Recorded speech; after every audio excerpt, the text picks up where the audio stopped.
quotidien. C'est sur très... SonarFeed!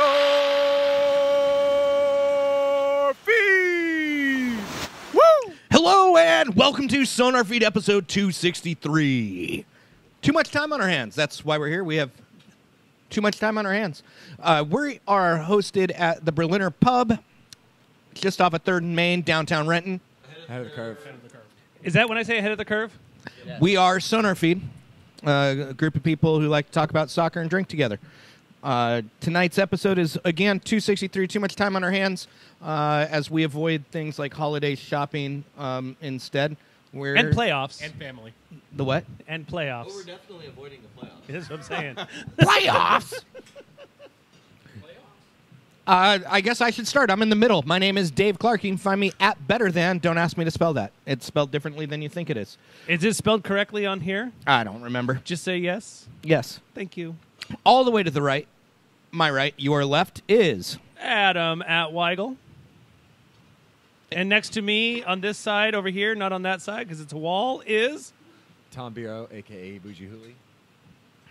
I already told you who I am, so we're going to go over to my left. Hello, Mickey Turner, Turner ESQ on the Twitters. And to his left... Mark. You have to move the microphone. Also known as SSFC 4013, but don't follow me on the internet. Just don't follow him on Cougar Games. We actually almost devised a segment, Adam and I, earlier tonight, almost devised a segment called SonarFeed Reads Mark's Tweets. But we're going to refrain from that because we realize that it will only end in pain and misery for everyone, Nothing is going to go good. including Mark. Tom has some topics, I think, today that don't involve the Apple Cup. We will... We will cover some other things. So we'll talk a little bit about MLS playoff soccer. There was some this weekend. Gardner Minshew 1.75. Damn. We'll come back to that. So we'll talk a little bit about... We'll talk... They actually literally hand you mugs of knives here. It's great. So we'll talk a little bit about MLS Cup. Some Sounders roster moves happened since we were last here. There's some interesting stuff that came out today from Bobby Boswell and how Atlanta handles things from a practice situation, reportedly, which I know Mickey would love to get into. We definitely will talk about Apple Cup for some reason. I don't know why. We should probably talk a little bit about some activities happening in and around some South American soccer matches that were attempting to happen recently. We should touch on Columbus because there's sort of some progress there. Not really. Couple of other things. We could probably spend the next 90 minutes discussing who we think the kit sponsor will be for Sounders for next season. And then there's some other kind of housekeeping things that we can dig into. So, spoiler alert, it's Kathmandu. Yo. So, do we want to talk about MLS playoff soccer first or talk about Sounders moves? I'd say Sounders. Hit your microphone. Give it a good old... Give it a smack. There you go, maybe. Like you mean it. Like How's you mean that? it. Is it working? Sometimes it works if you hit it really hard. Is it working now? Is it working now? Very minorly. We'll make it work. Keep going. All right.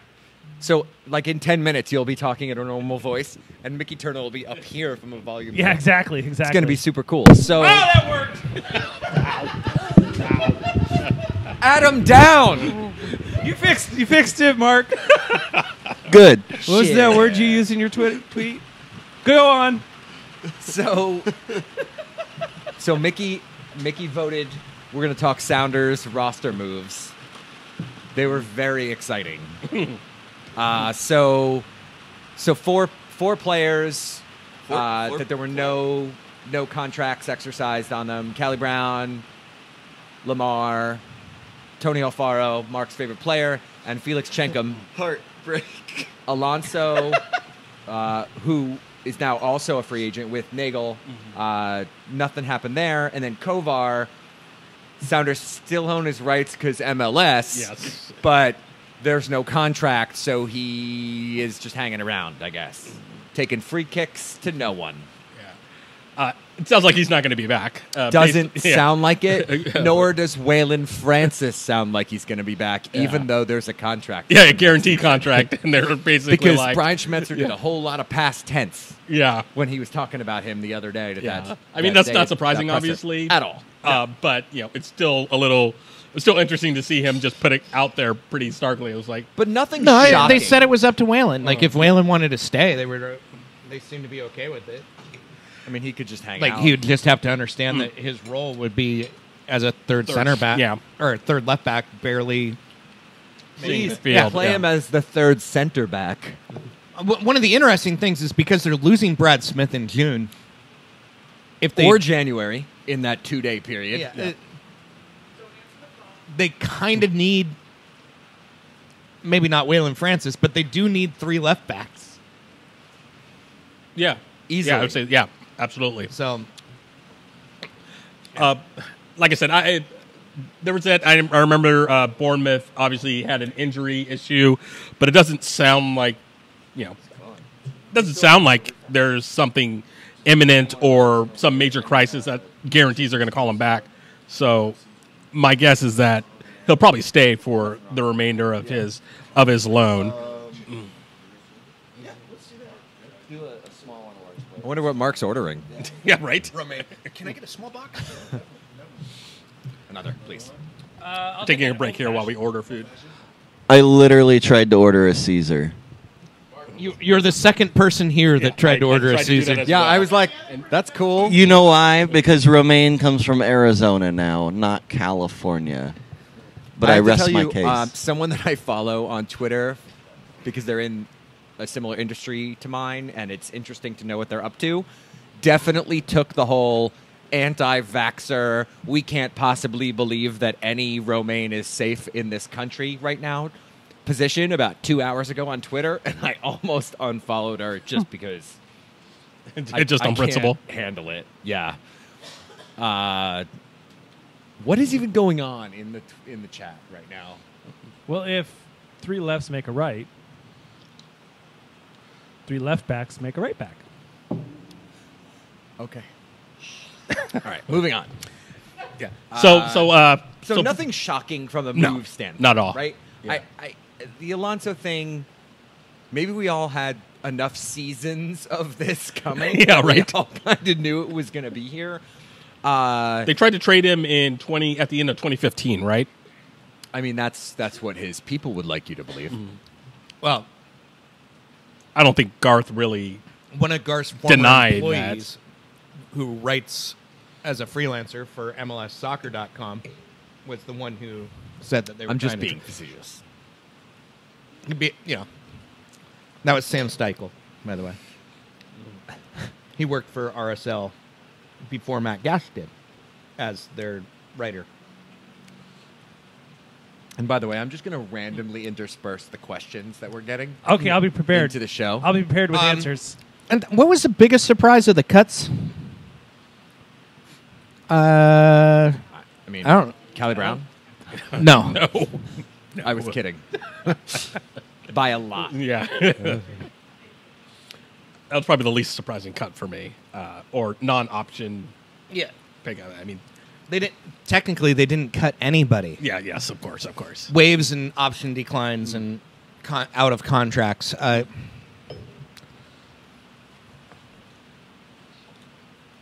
Mark doesn't like him, but Tony Alfaro maybe. I mean, I suppose that was surprising in that he doesn't cost anything really Yeah. for them, and as a fourth, Oh? a fourth. Look at the shock on center Mark's back. face. Oh? Relative to the MLS salary structure, he doesn't cost anything. So, but obviously he hadn't really developed, and they probably think that one of That their he's- kiddies is ready to He's going to Chivas. do what he could do, which was not much at a younger age. So, again, not surprising at all. Even if even if it JJ didn't really cost anything. JJ did mention in the chat there was a point where I think a lot of folks didn't think Svensson That he might had be an back, that option. he might go somewhere else. Yeah. It was an interesting contract thing because what a lot of people think is that he was on loan and he was never on loan. the team in China had bought him out. So when Seattle signed him, he was technically a free agent. They just didn't have to pay him his full market rate because dude was already making well over his market rate by the Chinese club.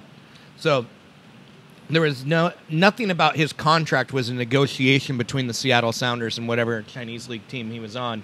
It was just a case of his agent had a really good relationship with the Sounders. They said, "Hey, we got a free. You want him?" I like it. He was, So yeah, their agents were actually out here. I want to say about 2 weeks before the season ended at a practice. I asked the Sounders if if there was anything to read from that. They're like, "Oh no, it's nothing's going on." But well, he'd already signed the option, so that didn't like. they're probably just out here, doing their regular business. Well, that agent, I can't remember That's fine. if that was the same agent.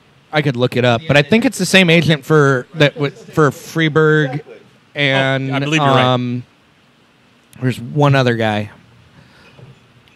not Freddie, but they've worked with that agent before, and so that's why that agent recommended Gustav. So I'm never surprised that there's an option on any MLS deal, no matter how Right. long the MLS contract Right. is. Like people are like, "Wait, Christian Roldan had a option?" I'm like, "Yeah, it was only 4.5 years ago, so sure, probably has an option next year too. Anything to give the players less power, MLS has that." I will say, Roldan did say that he is a free agent after next year. He said that on the Max and Herc podcast about a month and a half ago. So I whatever that's expect worth. that to be out of date soon. Yeah, that is also the other thing. And the other contract is Jordan Morris.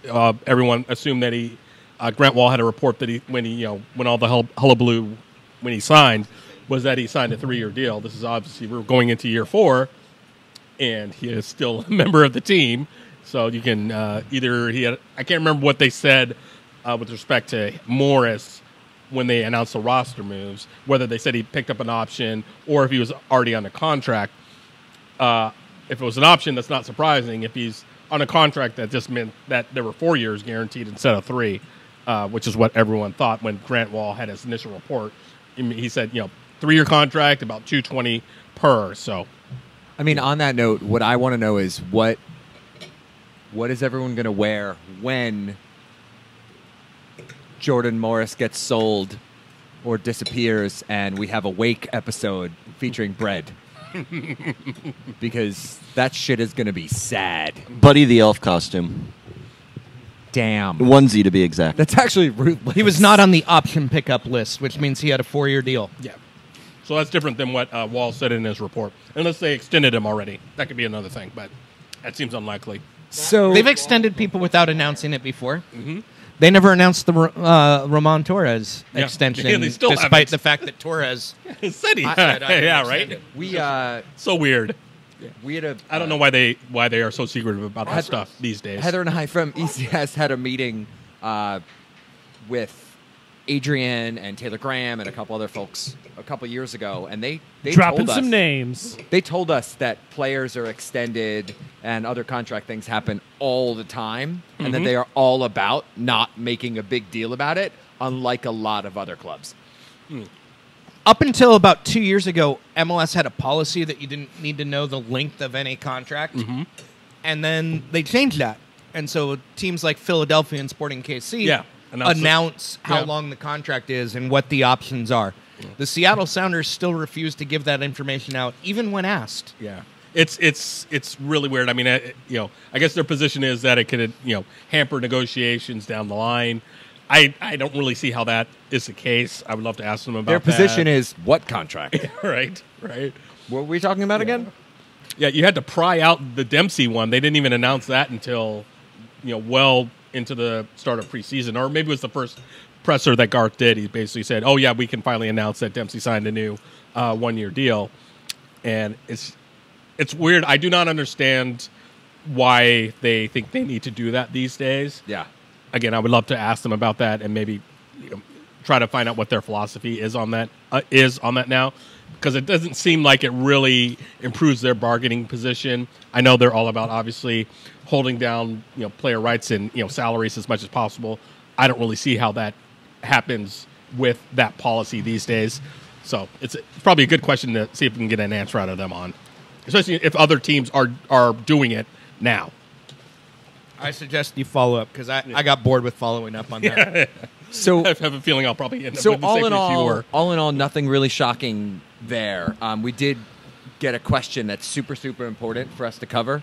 Weigel, I'm ready for you. who is Voldemort?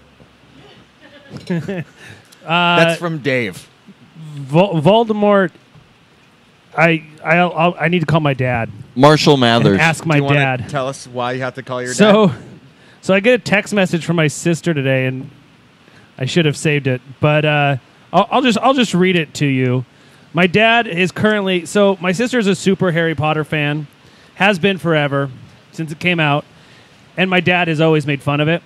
And now my kids are super into it, and so they're fine. So he's finally breaking down. And is like, okay, fine, I'll do this for my grandchildren. And he's watching them for the first time.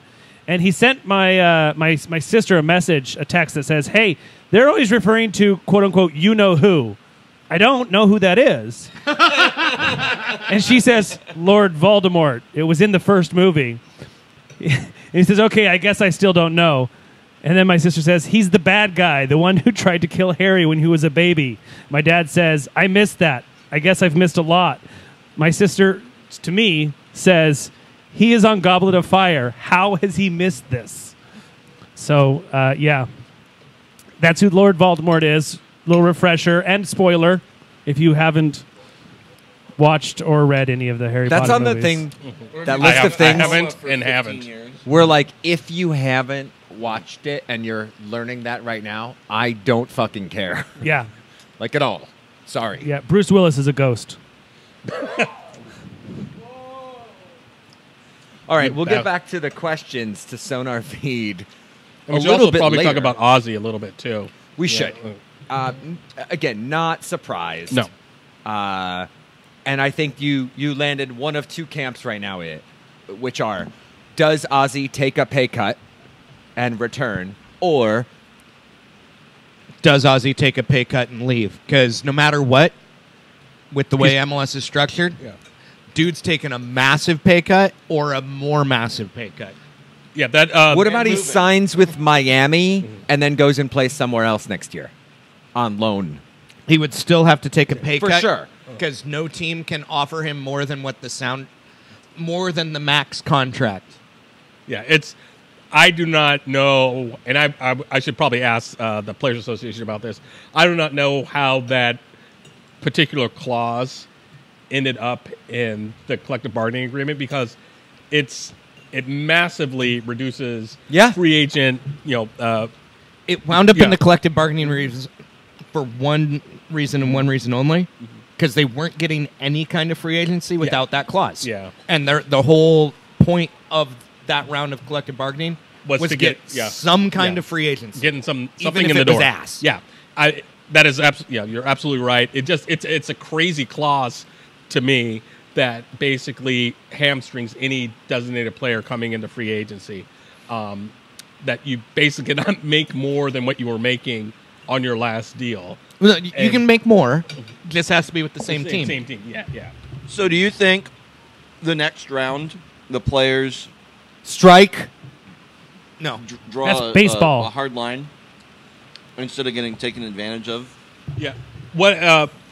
Obviously, the last CBA, basically the general consensus was that the players did not get nearly what they could have. They could have stretched it out.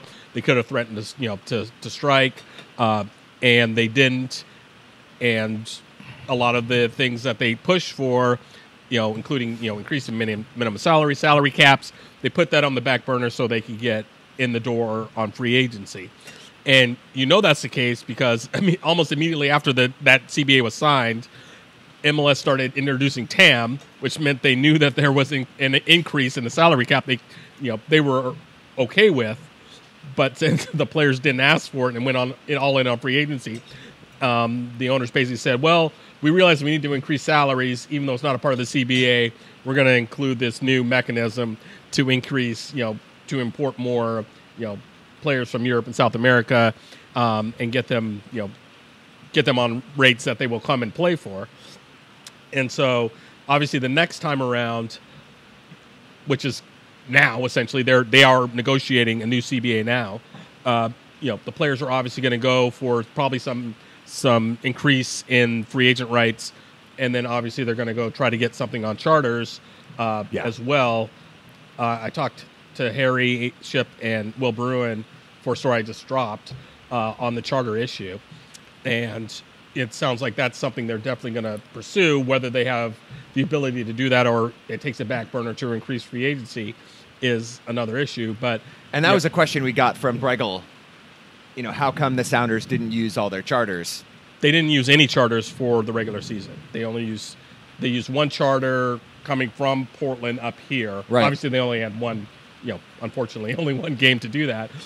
It's not a huge surprise, except in that the Sounders are obviously one of the quote unquote haves, or at least that's the perception.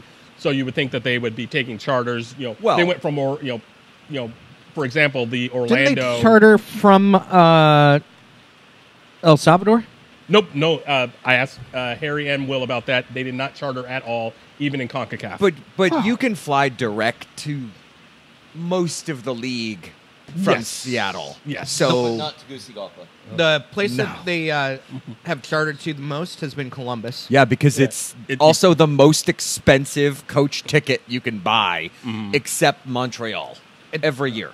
Yeah. Because up until this next season, I think there hasn't been a direct flight from SeaTac to Columbus Yeah. for the entire time, so they chartered often. Yeah, it's finally coming into. There's finally going to be a direct, obviously, on Alaska coming this year. Which I don't know what they were thinking there. Maybe it was their Save the Crew effort. Yeah. Alaska Airlines went all in. I'm kind of surprised, considering that it is a capital of a rather large and influential state. Not exactly like a huge business influx and whatnot. People who tend to It's spend the money. Tech center of Ohio. Okay. Yeah, I just put in the My chat house is the tech a center of copy Tacoma. or I just linked to my story on it. Like I said, I thought it was only on your Patreon at this point. I released it. I always put them on later on. Okay. Yeah, I just give everyone. What's your a sneak peek. Patreon again? Soccer ESQ. You can find that quite easily. So Patreon.com/socceresq. yeah. So if you want to throw in a couple bucks, but Do I did release it. And like I said, it. I talked to Will and Harry about charter travel, and the Sounders did not travel charter to any game this year, regular season. That sounds like it's kind of the standard operating procedure, unless there's obviously some logistical issue. The Sounders basically said on background, so I'm not going to tell who told me what. They kind of do it on a case by case basis, and there was no need to do it this year. Like I said, the surprise was that they didn't charter to Champions League this year to any of the destinations, and that's obviously something. Harry's a player rep, so Those that's why I weren't talked to him. must-win games, though. So Yeah, Wait. Columbus Airport has an ice cream vending machine? I want to know more about this. no one cares. It's a vending machine that you get ice cream. I'm sorry, Mindy. It actually sounds really amazing, but that's still not It's a reason kind to of like go the to Froyo Columbus. machines, Is it? but you get ice cream. I'll go Which to sounds better. I'll go to Columbus for that. I mean, ice cream. I'd go for either one. I think it I mean, I depends have what no kind problem of with that. ice cream it is. Sounds Is it delicious. just vanilla soft serve? we'll have to It's a Dairy Queen. we'll have to ask Mindy. Self-serve Dairy Queen. Self-serve DQ. I wonder if I can still do the curl. Fuck that, I want a self-serve blizzard. Ooh, that, Dude, yeah, that that's, shit would be so wrong. Yeah, right. It's like the days when, what is it, the free Slurpee day, where you can bring any container in to 7-Eleven? Like, just go in with like a popcorn bucket and make yourself. It's frightening. You guys are on the same wavelength. Yo, there. if it doesn't go upside down, it's not working. Dump it on Mark's head. Yeah. Probably wouldn't be the first time that's happened. So anyway, just to wrap it up, He's thinking about it. I know, right? To wrap it up, the last, obviously this will be an issue in the CBA coming up. Harry talked to me about that fairly extensively. I've talked to the MLSPA about it a little bit. MLS hasn't really gotten back to me on it, but again, there's a cost issue associated with that.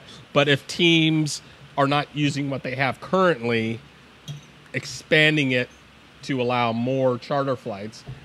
Who knows if that's going to have any impact if the teams aren't taking advantage of it. And it's two of the top 10 teams supposedly in value and revenue in Portland and Seattle that basically didn't charter.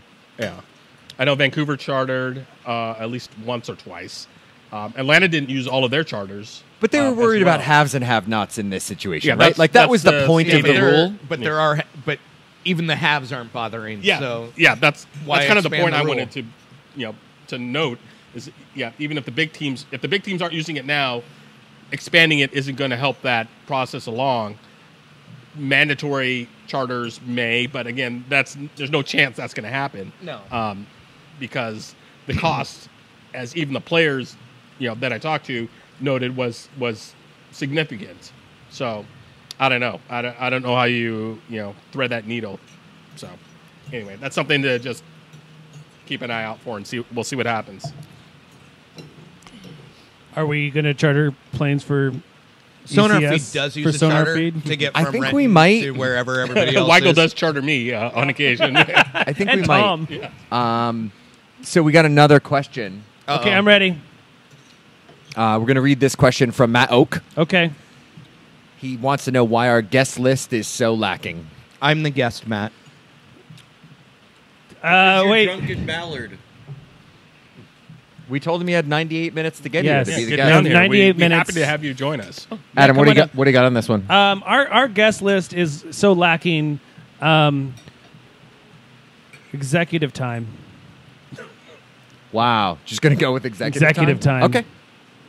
All right. Because Will Bruin's making babies. I've got a list. True, of guests Will I'm Bruin's working making on. babies. Let's talk about that for a moment. Yeah, Do you think the congrats to Will. Sounders have exercised the option on Baby Bruin? There may be some child labor issues. And were you there. confused when he held up a jersey that said Daddy 17? Sounds like a normal Thursday night for me. I can't decide which is the worst part, the 17 part or the daddy part. Even just separately, they're awful. Together, they make for a really interesting Could moment. have been a 19 since the baby's going to be born in 2019. How Will how Bruin long- wears 17. I know that. I'm just saying. Okay. Breaking news. If he doesn't play at least one game with his jersey saying "Daddy," We could tweet that at him right now. We got a follow-up question. Oh, good. Megan wants to know if we will see Kovar in a Sounders kit again. And I heard at least one no earlier. out at a bar, sure. Would it be the daddy one? Maybe. We are definitely getting Aaron fucking Kovar on the show next week. Ooh, that'd be And then great. we're going to That'd be a great replay one. this bit. Would you wear a jersey that had Will Bruin's number on it that said daddy, Daddy. on the back? Daddy. What?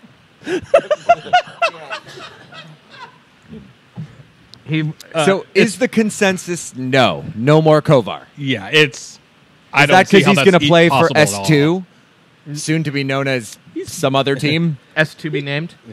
Oh, all right. I'll give you You haven't seen me use that? Like 7 out of 10. That's 7 really out of 10. good. Sometimes I'm smart. definitely 7 out of 10 on that one. Wow. But yeah, Garth basically said he is exploring what he wants to do with the next phase of his career, which sort of sounded like he didn't think he was going to be involved in soccer That was anymore. like Garth. But Well, he's got weird options because he's like an Irish citizen or something. So, like, if he wanted to do the Andy Rose thing and be like, I want to play in England for 2 years, and let's be honest, like, Kovar trained with English and Scottish Yeah. teams on 5 occasions. Yeah, didn't Whatever- he go to Hibernians or something? Last year? I the can't year remember before? all of, like, it was 5 different teams. 1 year it was 2 teams, and no, 2 years it was 2 teams. Yeah, I mean, he's clearly had the talent to keep playing somewhere. He could find an MLS team to pick him up, or go abroad potentially. So I mean, I'd want to make Kovar money to appear in 11 soccer games. Steve Scheffler is one of my heroes. Plus, his morning show appearances with Christian Roldan had the best combinations of, like, excited face, resting bitch face that I have ever seen between two people who know each other. They were pretty good. Yeah. So He's not coming back, though. So player movement. Is this where we should talk about? Did MLS instigate hungry allocation money, Hungry allocation. which is going to allow for Luis Suarez to come to the Sounders? Is that happening, or is that? Do we believe this is just blatant rumor, and that Mike Standish will not be correct in The first time sharing? ever. Mike Standish will be 1 for 2 in Sounders playoff or player decision making. Yeah, I think Not going to happen. Yeah, I think we'll have to wait another You think year maybe or two. maybe he'll hang out in Barcelona for a minute? See, yeah. Yeah, Making $20 million seems like a pretty good So way He to makes a spend some lot time. of money. Yeah. But he's also made a lot of money. a lot of money at this point. Like, his total salaries to this point are somewhere near $500 million. Yeah, And it's that's been the crazy. That's that a lot starts of to get money. to that range where you're like, what's it matter what I make? It's not like that guy pays for anything when he goes out. There's also that. So, and it's one of the interesting things about him, and I was saying this pre-show, so all the people who came down to the Berliner pub already know this. He is like I've very already well forgotten it. respected. I'm not surprised. Very well respected by his teammates, whether for Uruguay or Barcelona or former teammates. They go to him for like recommendations. Where should I sign? What's good about that team and those kinds of things. Like, he is this like voice of reason with like elder statesman kind of role. And upon learning that and how much money he's made, he might be the type that's just like, you know what? Screw it. My buddy Nico's having a lot of fun up there. If I can make a little bit of money and like hang out in the Pacific Northwest, why not? With his best friend? It's nice up here. And so, and he's like a lot of incredibly wealthy people, eccentric, and might do things on the spur of the moment, like willingly give up $50 million.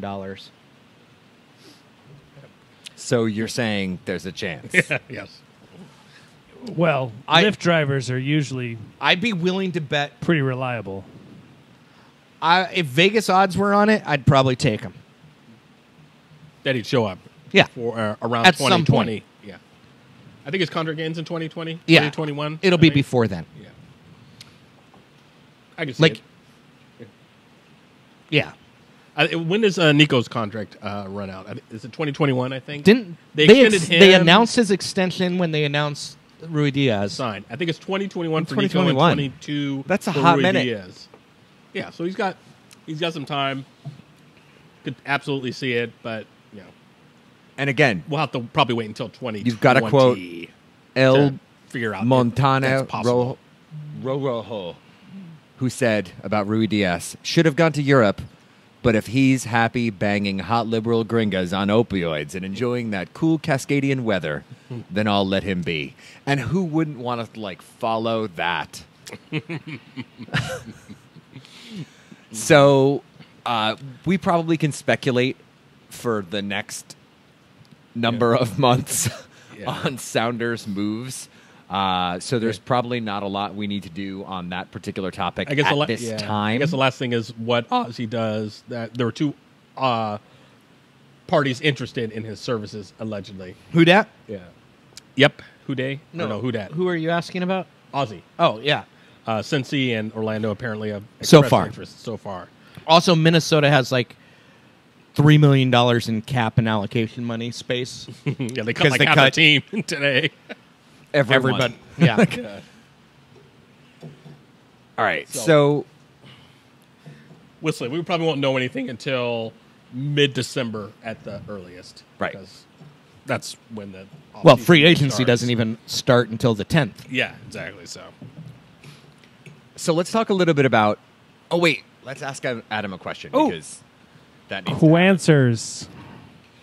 This seems like such a poor idea to continue doing, but I'm going to do it because it's funny. All right, Adam. Okay, I'm ready. You ready? Ready. Let's do this. Why did Wazoo lose the Apple Cup? Oh, I'm going to say the snow. Nope. It was because it was snowing. Mark, what do you got? Wait, no, I'm not done. Oh, I'm sorry. They didn't make enough snowmen to stop the Huskies from scoring touchdowns. That's the answer. Mark, what do you got? Use the microphone, please. I'll let you come in now. This was, again, going to be the SonarFeed reads books tweets section of the show. Inferior coaching. Probably because there wasn't a snowman coach. So what you're saying is Mike Leach did not have any winning like his favorite president. Yeah. So much winning. So much winning in Pullman. So do you have an actual answer other than inferior coaching, or is that your official answer? They got outcoached. That's what a lot of Husky fans think, too. Like, Flat out. their Their plan. Leach can do a lot of great things and win a lot of games, Yeah. but Chris Peterson Yep. can game plan. Better than most. Yeah. And Leach is a system guy. Like, he doesn't adjust. The system is what he's Right. going to do, and he doesn't make adjustments. And Chris Peterson's an adjustments guy. He will adjust for every single opponent. Yep. And so in some ways, Leach is kind of like watching Army or Air Force or Navy. Like, they're going to do what they do, and if they Yeah. win, they win. You and if know they don't, exactly what they're going to do. 4 verts. Sometimes 3 with a slant. Usually. And by the way, just like to shout out Mickey Turner for rocking whatever wine it is that he's drinking this evening. What did I get? A Pinot Gris? He's on our off-season guest list, by the way. Grigio. Number 1 wine fan. Oh, yeah? Yeah. Cool. He's got a movie to plug. Let's Make sure do you it. tag Brendan in that he's drinking Grigio. Seriously. Hashtag Grigio. Shout out to Brendan Vaughn. So let's talk a little bit about this weekend's matches. So the second game yesterday was it had its moments. Portland ain't happy about not scoring at home. Well, I'm sorry, scoring without being offside. SKC probably would have liked an away goal. But I don't think it's Atlanta, what the fuck? Red So Bulls. Metro. I expected Atlanta to run and have a good time. I did not expect, like, kind of a trouncing that we got. Yeah, it's all the reports say, and looking at the game or watching the game, they did not stick to what got them there. They didn't Red Bull. press. Yeah, Red Bull. They didn't press hardly at all in the first half, and gave up a goal. Got the goal called back, and then in the second half, when they tried to press, they just got killed on the counter, especially on the third goal. It was, Atlanta's obviously, they're fantastic. It's, sometimes annoyingly so, but they're a great team, and it's hard to hate on them too much for putting a great team together. And now you've got a 3-0 deficit. They score 1 goal. New York's got to score 5, and now you're going back to New York on a Thursday, down 3-0 in a place that doesn't really draw that well anyway.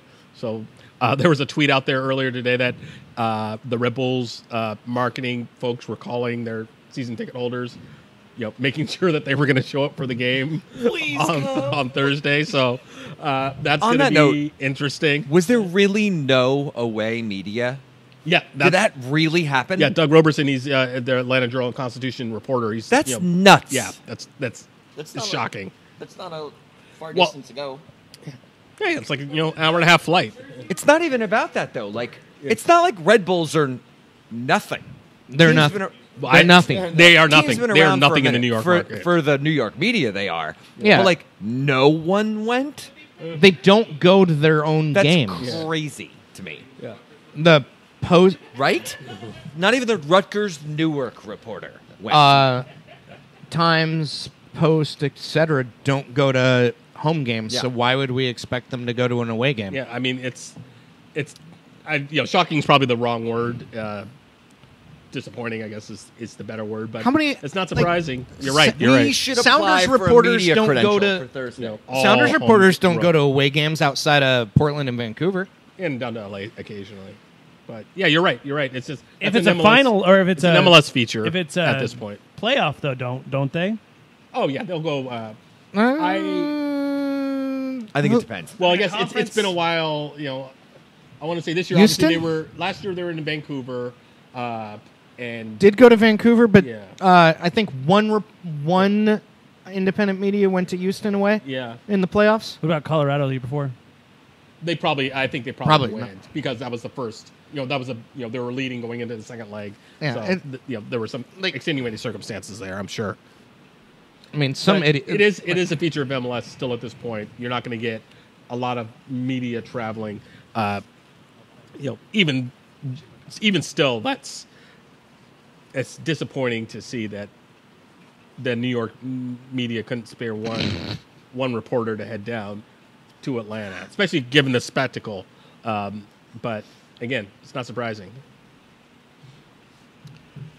So, the shellacking that happened, which we should touch for a minute on the Bobby Boswell thing in the middle of this yes. discussion, but I don't know, that was fun to watch some of that. Even just the second half, game's well in hand. Atlanta looked good. Yeah, especially in the second Red half. Bulls were just not doing anything. Anytime they brought the ball up towards the area, it was crossed to no one from New York Red Bulls. And there was maybe one or two times where the ball got to BWP that you thought he might even have a moment to do anything. But for the most part, they were wildly ineffective. Yeah. They kind of remind me of a better version of Dallas. They play a lot of academy kids, and they got some high-end guys, obviously. They've got a better striker and Bradley Wright Phillips, obviously. But if their primary mode of attack, which is the high press, isn't working, they're not really a team that you really fear. Yeah. And then take on top of that they weren't using the high press for about 60 minutes or 50 minutes. That it's just they don't have a lot of options outside of a moment of brilliance from Phillips, who's a great player, obviously. Right. But I mean, this is pretty on brand for them.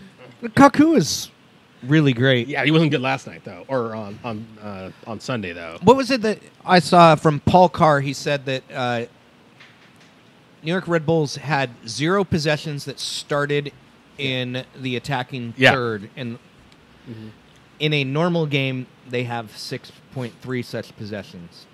Yeah, it's lack of a high press They- and getting turnovers. They didn't generate the turnovers that Yeah. they're supposed to. They didn't try to. Yeah. But part of what they do so well is basically 2 passes and it's at BWP's feet. Yeah. When they're not winning the ball up the pitch, they don't really have the personnel to do it. Yeah, and 'Cause Kamar Lawrence was out, who's one of their best players. They got rid of a creative midfielder and Sasha Kleishin. Yeah, so I think they just ran out of ideas, and then at that point they were down, and so they were just susceptible on the counter. And Villalba scores that fantastic goal. He Plus- did, and and it that just was his killed makeup the game. though for hitting the post earlier. Yeah, right, yeah, So yeah. he received that ball, and I was like, they're doing something here. Like you knew it was coming. He took on 2 players, Yeah. somehow Oba Yeah. style, comes out with the ball, Yeah, beats yes, Robles, yes. and then hits the post. It's the post. Yeah, When he dribbled through the... yeah. Oh my Yeah, gosh. that was Oba versus Portland. How'd he get through that Had space? no idea. Like he went into it, and you're like, he's done. Nope, still got the ball. So that's why I think when he did score, he was so ecstatic because he was super angry at himself Yeah. after not scoring that goal. Yeah. But that was the first time you thought he was going to score was a punisher. That last goal, Yeah, so good. It was so good. Plus, it keeps one of the greatest streaks in MLS history alive. That's so Metro. Even the years they win the Supporters Shield, Dude. they look like trash in the playoffs. again, very on brand. Win the Shield, do nothing. Yeah. Good job. Tony Well, I mean- Meola is, I don't know, he's doing dumb shit on broadcast Allstate. right now, but yeah. Tony Allstate Miola.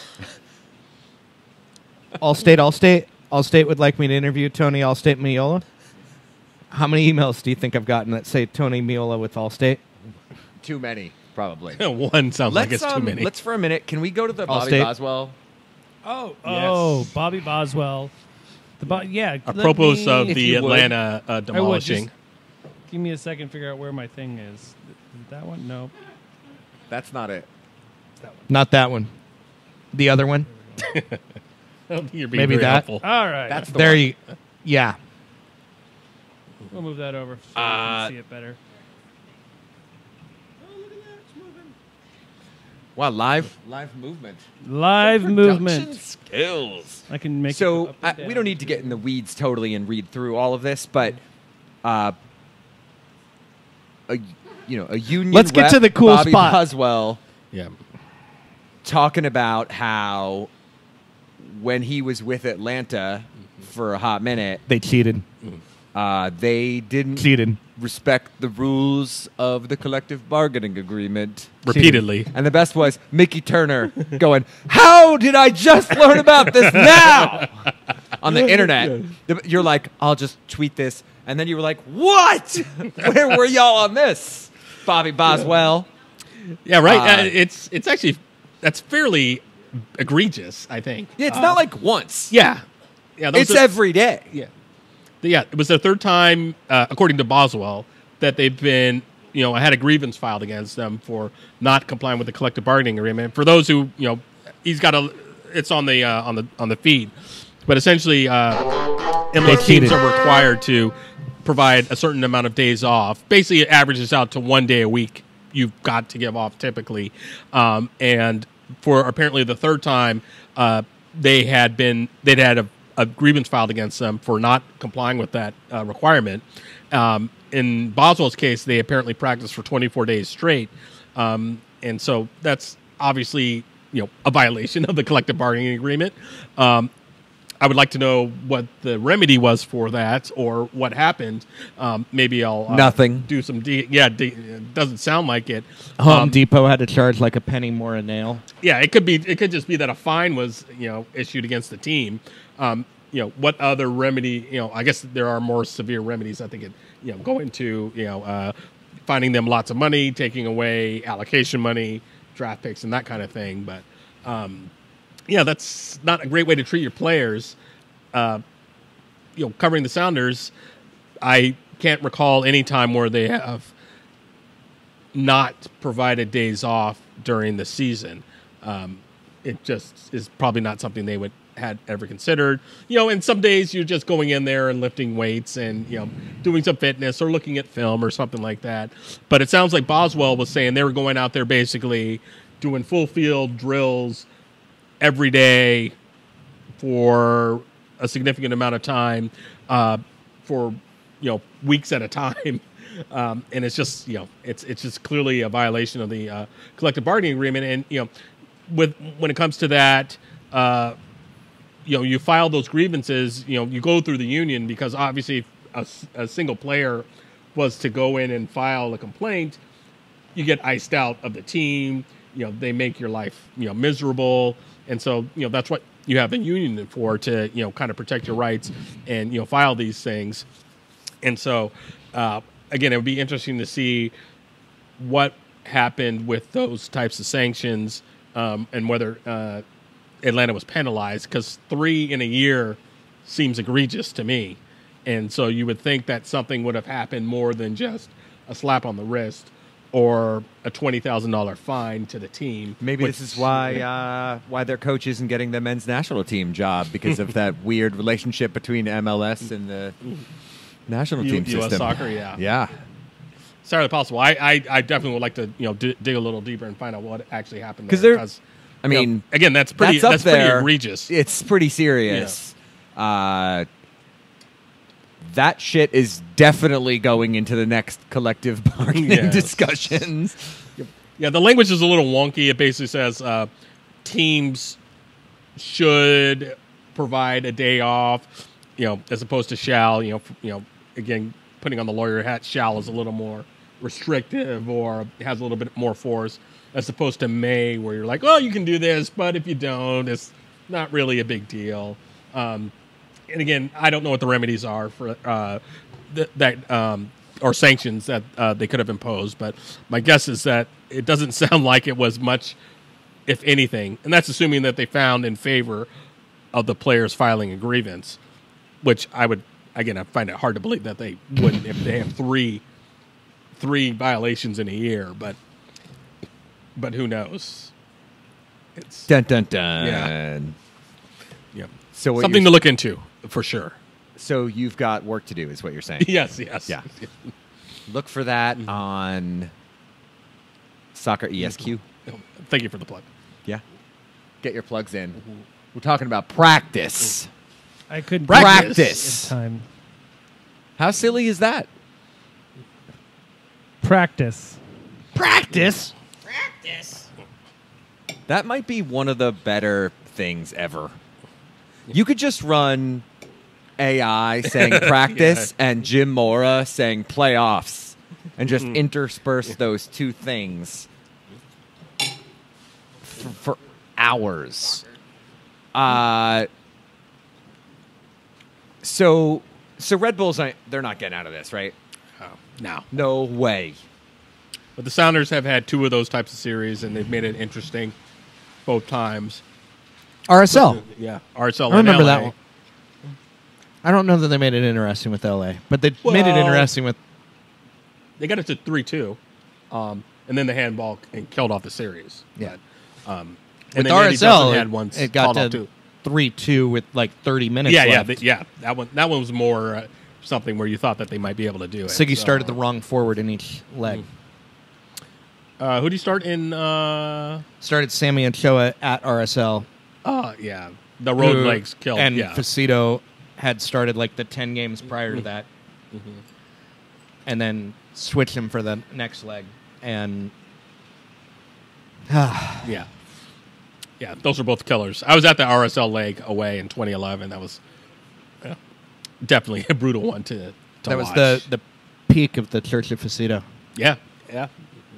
Miss those days. I miss you, Mike. Sorry, Red Bulls. We're blowing you off right now. Before we talk a minute about Brad Evans making the 18, we have another question for Adam. Okay. Actually, we have questions for the panel. Ooh.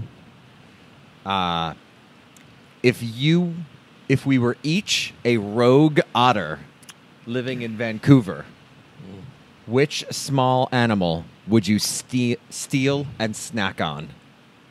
We'll start with Adam. And the first question you should ask is, which Vancouver? The good one. Wait. Which one's the good one? I don't know which one's the good one. You don't know which Vancouver is the good one. Washington? Have you been to San Jose, Washington? No, I've never been to San Jose, Washington. That's the bad Vancouver. It's near Portland. It's a giant suburb with a lot of strip malls. I've been Some there. I highways like go it. through it. I like it. It has a really good taco shop, and it has a really good game convention, board game convention that I go to once a year. All right. So If you were in Vancouver, British Columbia, Canada, also A known polar as bear. and you are a rogue otter, Polar the bear. good Vancouver. you'd eat polar bears. Yes. Okay. Dave? Days worth of meat. Okay, not only am I disturbed that he doesn't know the difference between Vancouver. Just let that part go. I know the difference between the two, but I don't know. we which were one asked about you're small animals, and qualified he as says good. polar bears. Baby polar bears. Just On the list of small animals, polar bears are near whales. So, Dave. Scotland.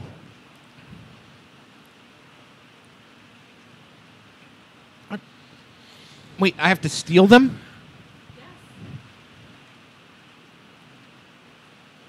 Pet mice. I'm going to go for pet mice. Mice? Pet mice specifically. People's Like, pets. like You would go into their homes, steal their pet mice, and eat them. you ate Sally It's the actually mice. more sinister than it was when he meant to be, I think. There are lots Davey. of rivers in Vancouver, as well as streams and culverts. I break into the house with my nasty little hands that have thumbs because I'm an otter. My first piece of advice, though, is just stick to the rivers and lakes that you're I was used to. totally going to say that. You're my favorite. Don't go chasing otterfalls. Oh. Mickey. I have no idea what the context for this question What? is. Mickey is so confused. Mickey's a Right? vegetarian. Yeah, right? As a vegetarian, I I would could probably opt out on eat this clams question. if I was to be honest. Yeah, clam sounds there you about go. right. But I can deal with that I couldn't one. steal them because they're just out in the ocean. Acres of clams? You steal them from people who Legs are of clamming, clams? maybe? Mark. Is this her question? I already answered. Online? Yeah. Read it. I said koi. Koi. So he wants to steal pet fish. Koi's a good answer. I'm going to go with hypoallergenic puppies. Wow. Because stop breeding $2,000 dogs. Someone needs to be taught a lesson. And rogue otters in This is the Vancouver line in the stand is that the needs to way be that drawn. we're going to get there. We will eat your puppy because you shouldn't be making it anyway. That's, All right. All right, so So, now we've I- chased I- otterfalls. What's else? We could just keep doing questions for Adam because now it's funny. No. Or we could discuss the Portland SKC match for a moment. All right, questions for Adam? Because that wasn't a good game. It was Yeah, not it a good was game. not. It had It was like not. 4 moments that I appreciated. Yeah. The rest of them didn't appreciate. I mean,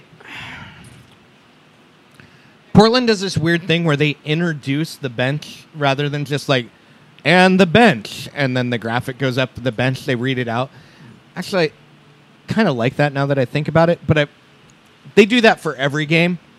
And so one of the KC people that I know had tweeted out that Timbers fans booed the crap out of Brad Evans because Yes, he made they the did. 18. And apparently it was louder than all of the other people. I'm sure it was. And I got to tell you, yeah. Let's look He at the did. Sporting KC roster. Is there actually a hateable guy on it? Like, Johnny Russell. What's his name? can you hate a guy Roger who you don't Espinoza. understand? Roger Espinoza, for sure. Espinosa. He's a jackass.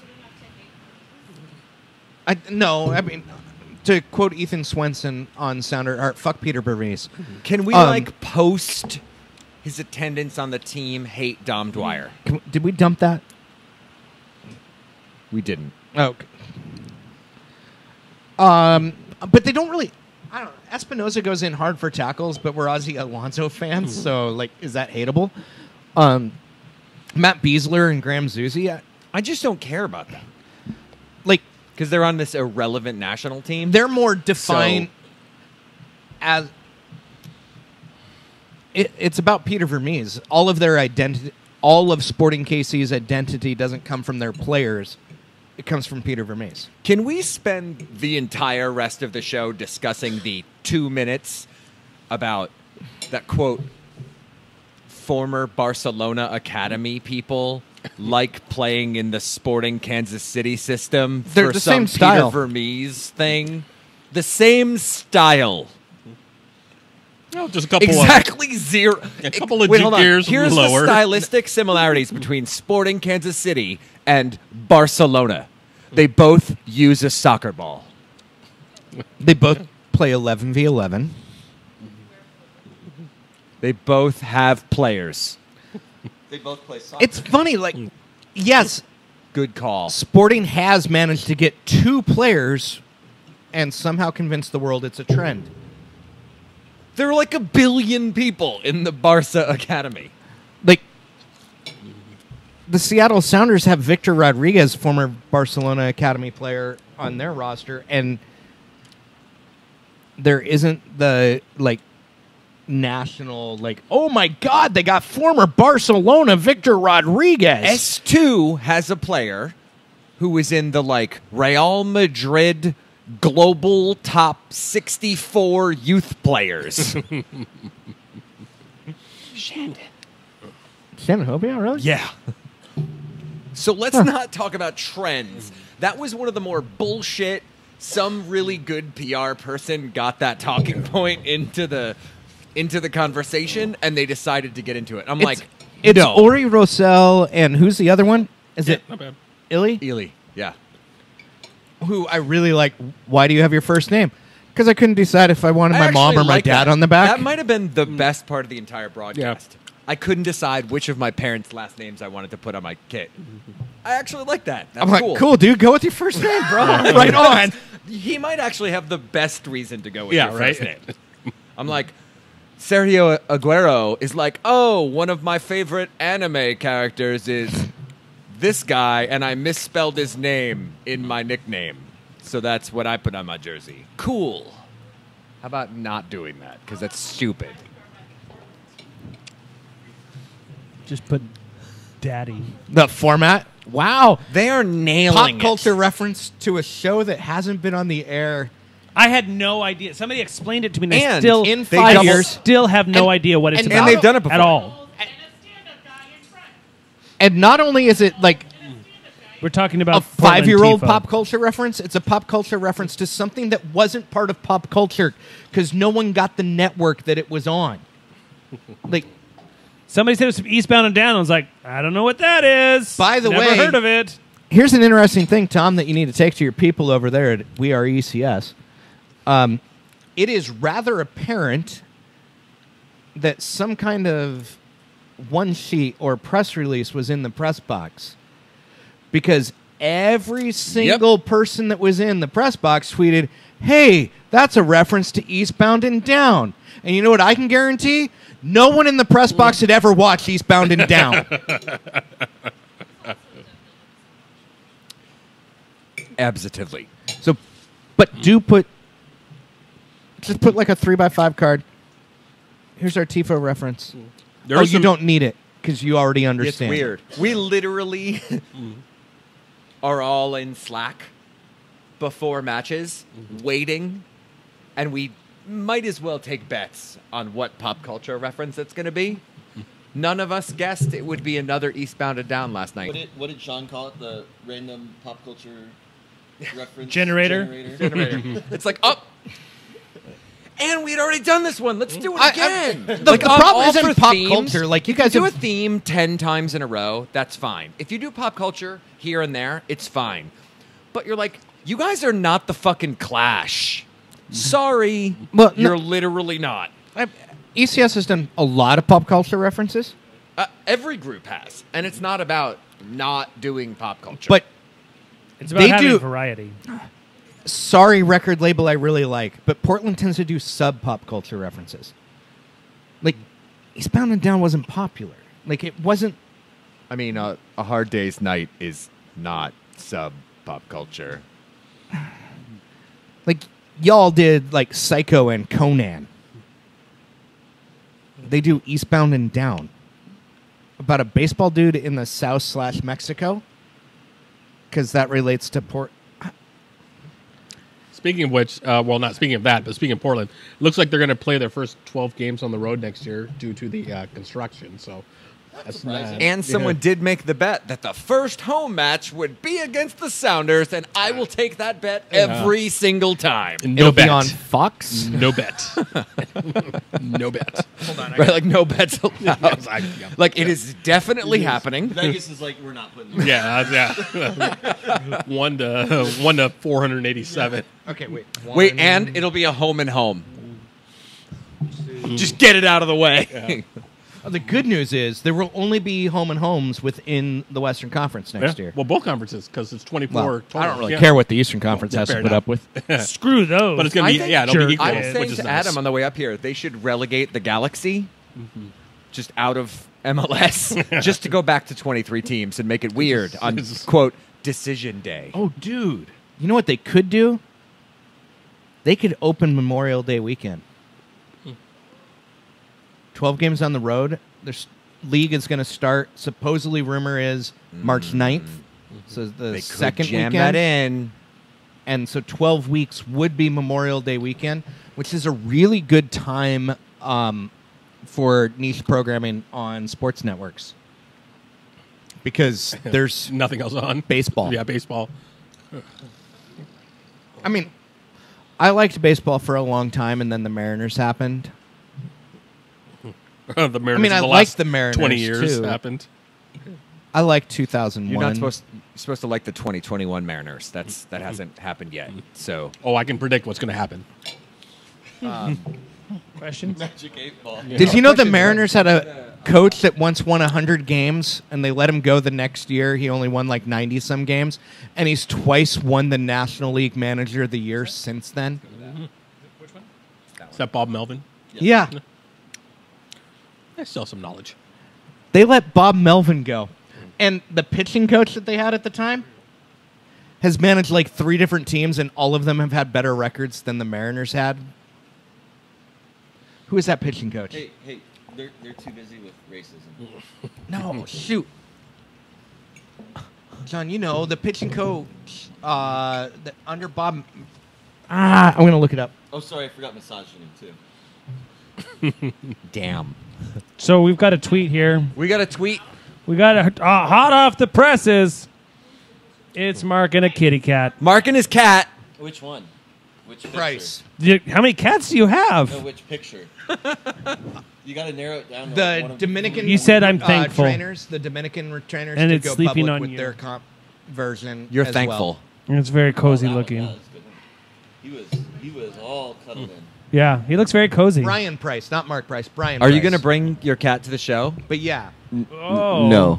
Also, before I left, he was running around batshit crazy. Yeah, it's crazy time. Yeah, but like, I haven't seen him this crazy in a while. He was saving it up. Fluff tail and everything, just like running up and down the hallway, It's cat crazy time. right at the window, and then like hockey stopping on that rug. That shit's still left over from when they used to actually have to hunt. Yeah. Cats JJ are wants diurnal. to know. I'm going to paraphrase a little bit, but he wants to know if we believe in science. No. No, don't believe in it. How about you guys over here? Nobody can prove science. do I believe in science and like a Believe in young magic. girl's The- heart?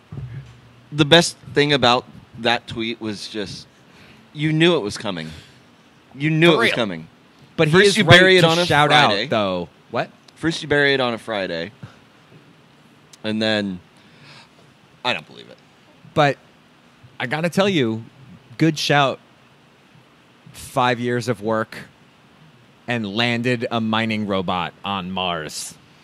In the exact And that's fucking not soccer. spot you were aiming for. We got this, fam. I can't even park within the lanes.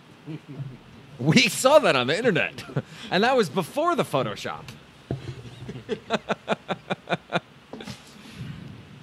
Oh my God. He also points out that when asked for a comment, a NASA spokesperson said it was the second greatest human achievement of this century behind Atlanta's choreo on Sunday. Burn!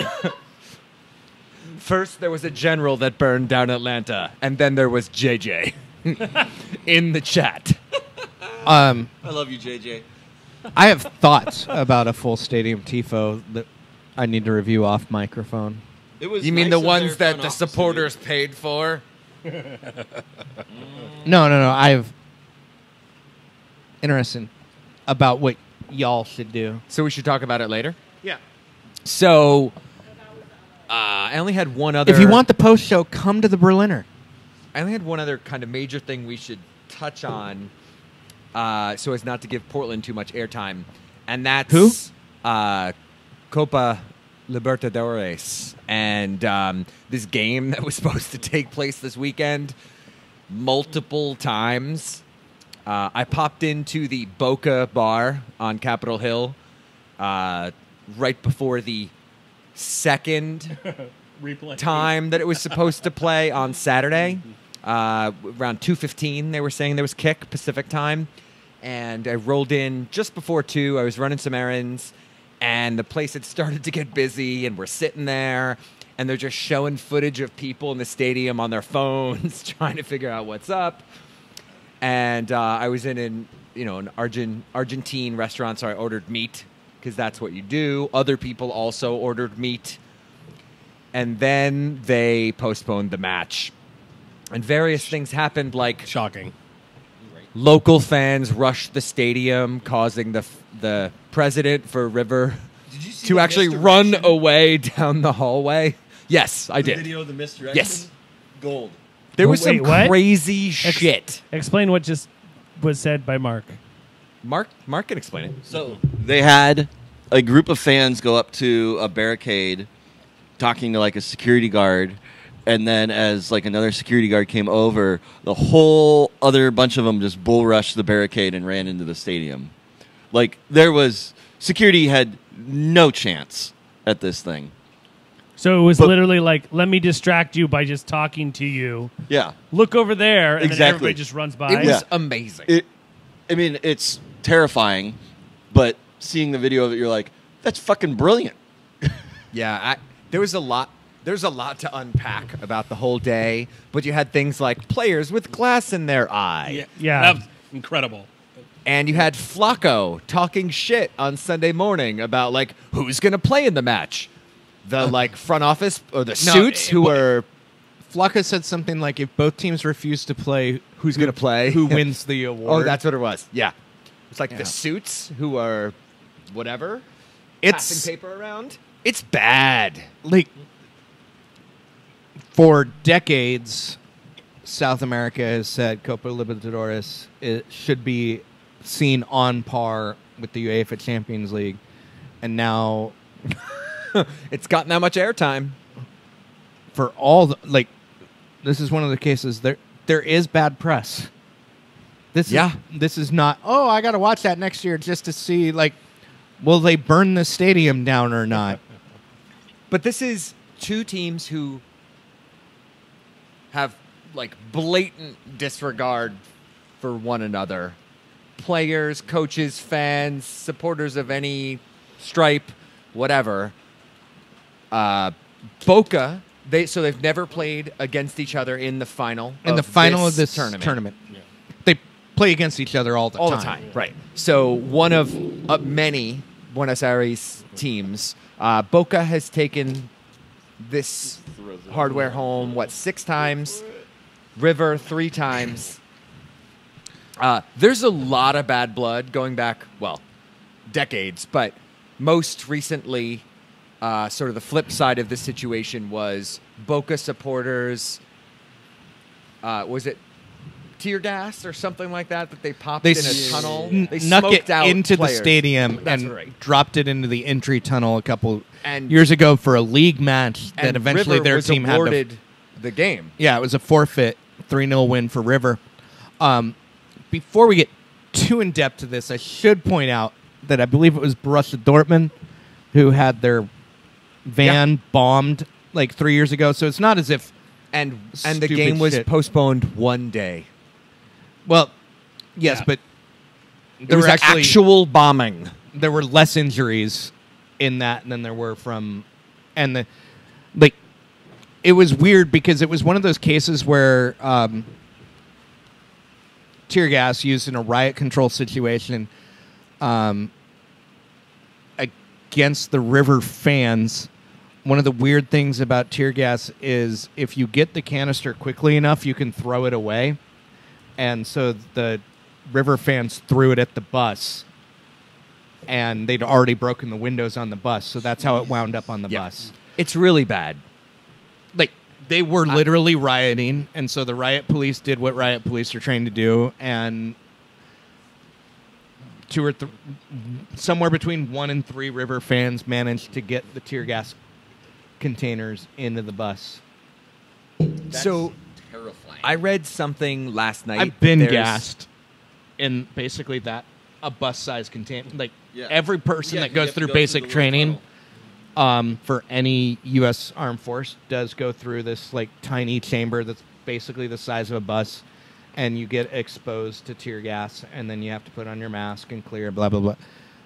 And it's the clearest my sinuses have been in my entire life. That is the only positive that The happened. matter of factness that you just said that is crazy to me. I didn't need to blow my nose for about 4 weeks, even though I was in the height of allergy season. Like, yeah. You mean that those guys shouldn't have played on Saturday after that? Well, particularly not the guy with glass in his eye. Yeah, right. Like, I did love that it they took were him what, about 30 hours to eventually make the right decision? Like, Yeah, we're was not going to crazy. do this weekend. Well, Infantino, FIFA Press, basically said they were playing that game or they're going to have to forfeit, at least initially. There is a report that he said that, Yeah. but South American media is kind of weird in that they're sometimes not concerned with accuracy. Well, yeah. Wait, so they're La Marca? They just a lot of the media covering that would make Sounder at Heart look like a non-biased source. Oh. So a lot of stuff was done to make every party look bad. And yes, every party looked pretty bad, Yeah, but there's no help needed. I don't know what the Boca players did wrong. Like, Showed up, Yes. like got to the final. Yes. they didn't You were let our bored. doctors look at him, and it's like, yeah, we sent them to the hospital. I'm like, I looked at the photo on Instagram from the head doctor for the team, and I can see actual glass on that person's eyeball. Yeah, there was nothing positive that happened from that, and it's really interesting. One of the alternate hosting locations is Miami. Yeah, that came out today. And they're talking about, they're talking about moving it to December. Are they going gonna to play a New Year's Six bowl? Abu Dhabi, That's and then going right into Club World Cup. Are they going to do a New Year's Six bowl? New Year's Six. Oh my god! Yeah, so basically the two leading scenarios are host it in Miami like a midweek coming up because they have weekend games, or send both teams to Abu Dhabi and essentially have it as part of the Club World Cup. Also, Probably actually makes the most sense. yeah, unfortunately, like Boca's not gonna have, or River's not gonna have a home game now. No, in that's these not circumstances. happening. Yeah, really makes me want to go to Argentina. No, Well, Like not for one of those games. practice? Are we talking about practice? Yeah. the practice that had 60,000 people show up. Yeah, I mean, it's nuts. It is absolutely That's nuts. just like first practice here. Yes, there's about 60 people there. And it's usually weather like this. You guys got about 600 people there one year. No, 'Cause it was on a it's- weekend. it's, yeah. Weird. Yeah, so that's the Copa Lib. Pretty nuts. By the way, this is me repeating my call. Merritt, Adrian, put in a joint bid for Cascadia to host the Club World Cup. That'd be interesting, but in December. Fuck yeah. What else is going on at CenturyLink in December? Nothing. Nothing. Boat show? No, it's January. We know how to. No, there was a boat show the week we know how to after work the auto around show. boat shows and auto shows. Yeah. How the fuck did I not know about that? It's the Seattle Maritime Exhibition. Huh. No idea. Second largest event they host in the fall. Well, fuck. I guess I It's nodded like alone. industrial level, like maritime stuff. Oh, okay. So So- you'll never ship alone. Like it's the Peas. it's the it's the type of You people are that fired. do, like I tried to hold off. Deadliest Catch and those kinds of things. Yeah. So let's. There's a couple things to plug, and then I want to talk about Kit Sponsor because I think it's a fun Yes. discussion. Yes. It's me. There's something else. I'm the kit sponsor. Okay, cool. No, I don't think you missed anything else. So Do a few things. One, Berliner let us know tonight they are doing New Year's Eve here. They have had things like fire dancers and all sorts of other random. Dave Matthews Believe it's a gonna be here?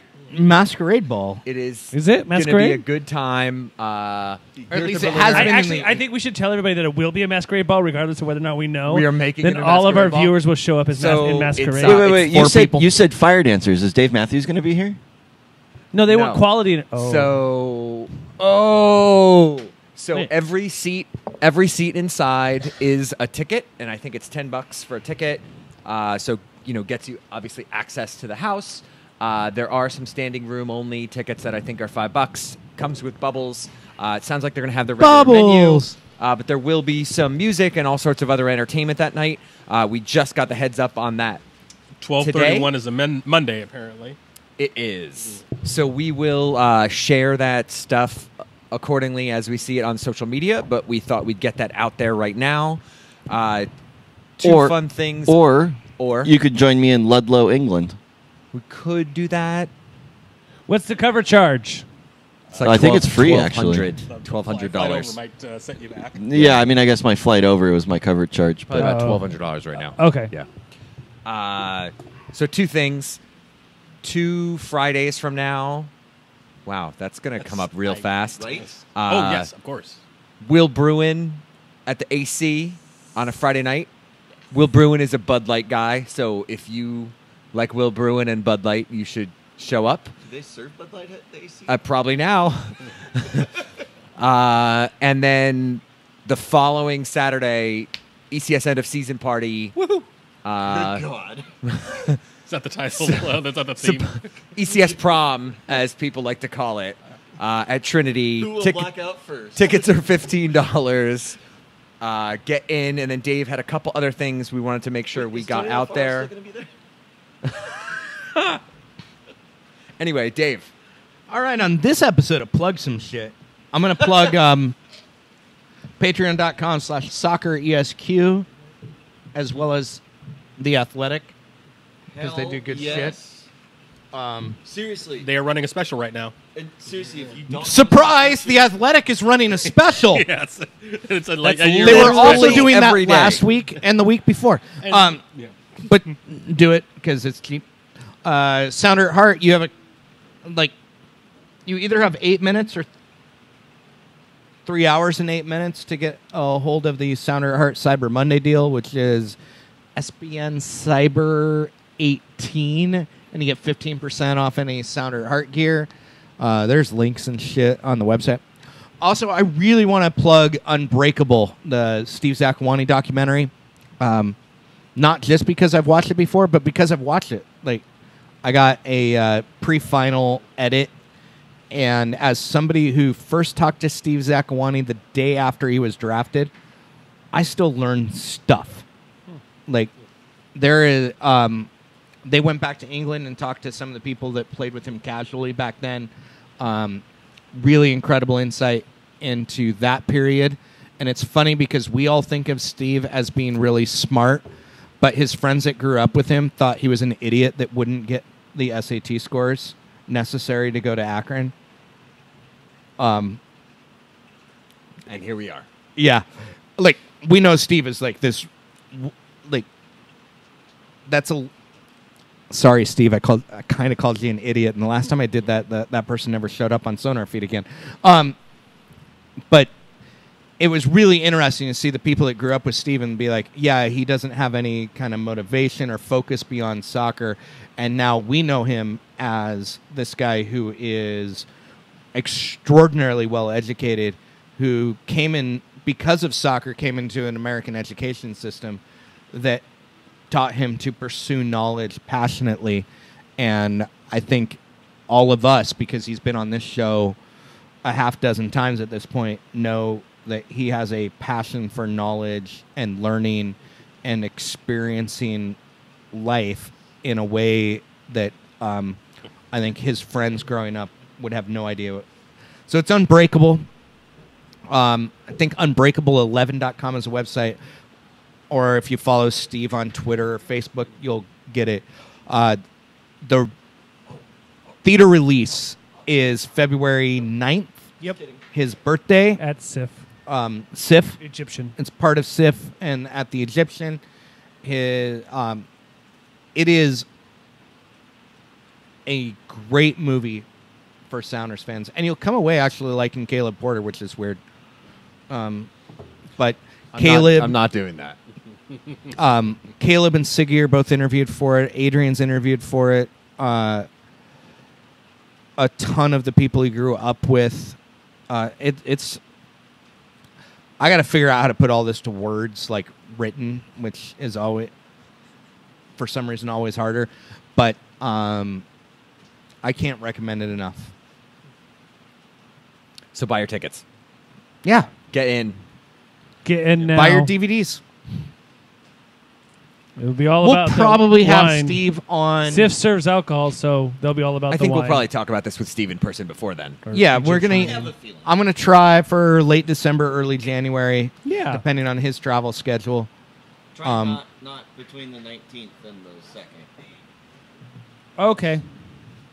I don't think we're going to have too many shows between the 19th and the 2nd. It probably depends as much on his wife's travel schedule as it does his. I'm good. I don't Cater what. to me, Dave. Cater to me. Yeah, so we'll have Steve on again. We'll talk a little bit about the Unbreakable. What other shit did I need to plug? I think that was it. Oh, the Olympic whites are like $3 right now in the Sounders store. Speaking of jerseys and The And the light. segue. Yes. Yeah, Segway. the jersey going out of style. So kit sponsors. Let's just do Adrian this. et al. Are like good show people. It would not at all surprise me if we're all getting slow played and it's fucking Xbox. At all. But the comments at the end of season, the business meeting, Yeah, were a little more like, oh, we have a company that's prepared to support the community. It felt like it's something different. that would be a hell of a. And then a the slow moment play. we heard He's never done that. Yeah.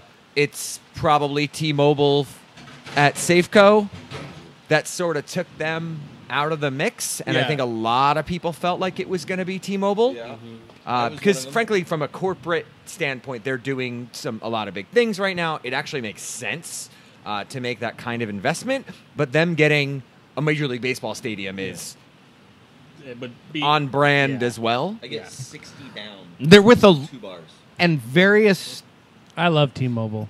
T-Mobile Europe, not My US. address is 2025 already does South a 7th lot Street. of soccer Totally. sponsorship with organizations much bigger than the Yeah. Sounders. Yeah, that's right. Yeah. So, and Bregel, before we even get there, Bregel points out the last 2 Sounders ads on Twitter or email he's gotten have not shown any merch that said Xbox, Yeah.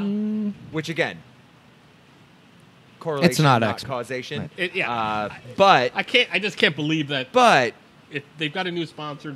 Okay, so who would it It's be? no gotta reason be a not new to sponsor, believe right? them. Yeah, It's I have no gotta reason not be. to believe them. Why? Is it going to be Why a? go through all that to is it going to be a announce a renewal of Washington, Xbox? Seattle-based company? I We would don't hope know so. that. I would Yeah? hope so. Personally. I want Or a big- Convoy. Big presence. It's going to be Nintendo. I want some crazy ass local company who's got good funding that like means something to the community. Tableau. Chai was it Chai? Is it? Do you pronounce it Chai Franciscan? CHI Franciscan, CHI. You don't pronounce it Chai. the butt sponsor of S2. Could be F5. They've got cash. New building coming. Yep. Okay. Well, what was the GeekWire. Deal? It was around $4 million a year, right? Uh, For rights. I think it wound up at near 5. They had the shirt sponsor and the pitch naming rights. And you know they're Um, offering that the Hawk's North Nest End, is- the Hawk's Nest. Yeah. Remember, in 2009, the Hawk's Nest was covered with a giant It's Xbox gonna logo. be an ad. Yeah. 100%. It'll be 85% of that now, not the whole thing, because they're gonna Yeah, the lower part. they're Red keeping box. like It's 4 gonna to be 6 Redbox. rows open. Yeah. Redbox. They're local. You know, Redbox is Amazon local. Prime, Tanzania. Amazon, Tanzania. not Amazon in general, but Amazon Prime. Prime. Yeah, I could see. I could Tanzania. see Tanzania? something like that. Dude, yeah. that shit would be amazing. Bring that back. That won't happen. But do you think it's something The to- after show will explain why. Xbox is global level brand. Yep. Don't you think they'd want to stick to something like that? And Glenn White think made so. a good point earlier today on the internet of jerseys being sold. People will buy them just for what brand is on it, not necessarily a player. I think Dave disagrees. The team shouldn't make the decision based off of who buys more jerseys because the team is going to make like $4 off of a jersey. Exactly, yeah. But for sure, there's some shitty. Adidas will make a shit ton of money off of it, but There's some shitty sponsors in this league. I would like to not be tier B, tier C, Well, like we've a got lot two- of That's the not league. gonna We've happen. got 2 teams right now that don't have jersey sponsors: Houston and Chicago. Chicago lost theirs this past off season. I mean, so would you want to advertise on Houston the has Chicago one Fire? coming, I believe. I think so. Maybe Just they're about. going to be sponsored by I the think so. Seahawks. Seahawks. Sounders. That'd be so weird. what we do know is that the DC United sponsorship is supposed to be like over yeah. $5 million. Yeah, they're supposed to have a blockbuster one. And we know the Sounders will beat Ooh. that. Funko. Funko? They were a shitty company internally. Are they? So Charlie's Produce? Do you have some insider knowledge to share with us, Mark? Big fucking celery on the jersey. Romaine lettuce. It's going to be romaine lettuce. Romaine green. Probably get a good deal on that right now. Lick it as at home right now, photoshopping the shit out of things. We get a- I think I dropped it into the You're going to get an into email our that Slack, says... but it's Suarez. Suarez is the sponsor. Got that. The Suarez. Oh, yeah. I do. I don't have that. Suarez is the sponsor. That's how they can afford to sign him. I had a joke, though, I was going to say. Is I think the Seattle Suarez is. if it's romaine, ECS is going to get a thing saying, please change it from eternal blue forever green to eternal blue romaine green. They'd have to give Narns a lot of candles then. Romaine forever. I remain hopeful that it's Wizards of the Coast. Oh! I'd love to get like Magic the Gathering on the one kit and D&D on the other. It's not that. And half the country. Imagine What? fucking Help me taco come see time. it, Taco time would Seriously? be pretty solid. We Half would the all country lose would our not be shit that way. permanently. No, that's what I say. Half. If it was Like, taco what's time, yeah. Good, fresh. Dude, if it said good, fresh.